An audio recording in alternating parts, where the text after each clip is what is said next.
thing तो नुस्तें बंद करपा म्हणून सांगलो तेणी गाड्या तो नुस्तें हेंग थिंगा आहा अजून डीएमओन तांकां ऑर्डर दिवना नुस्तें हेंगपाची सो तो डीएमओचे एगेन्स्ट वचोन तो नुस्तें हेंगता जाल्यार कामराक कांय फायदो ना डीएमओकूय कांयच वालोरूच ना दिना तो आनी सकाळी फुडें सवांक गाडी हाडून तो नुस्तें घालता गांठयां सयत आनी आमकां बाजारान हे त्रास जाताय आनी आमकां बाजारांत लोकां उठोन वचोन थिंग चोवपा पडटा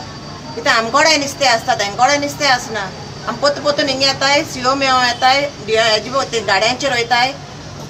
आनी पुलीस येताय आनी आमकां धमकी दिताय पुलीस येवन धमकी दिताय ते कडेन ऑर्डर आहा म्हणून ऑर्डर सगळे आमकोडेन मेवलेले हायचोय आमकां कामरान पास करून दिलो प्लस डीएमओची स्टे कोणाक दिवंकूच ना पुलीस सांगता डीएमओन ताका स्टे ऑर्डर दिली म्हणटा स्टे ऑर्डर अजून दिवंकू ना कोर्ट चलता थिंगा आहा अजून कोर्टाची कांयच दिवना ताका आनी आमी मागताय गव्हर्मेंटा कडेन जाता तितले बेगीन गाडी बंद करचे आनी तेंचे सगळे नांव बाव सगळे गाड्यांचेर मारलो हांवें ती काण उडोवची म्हणून जरी तर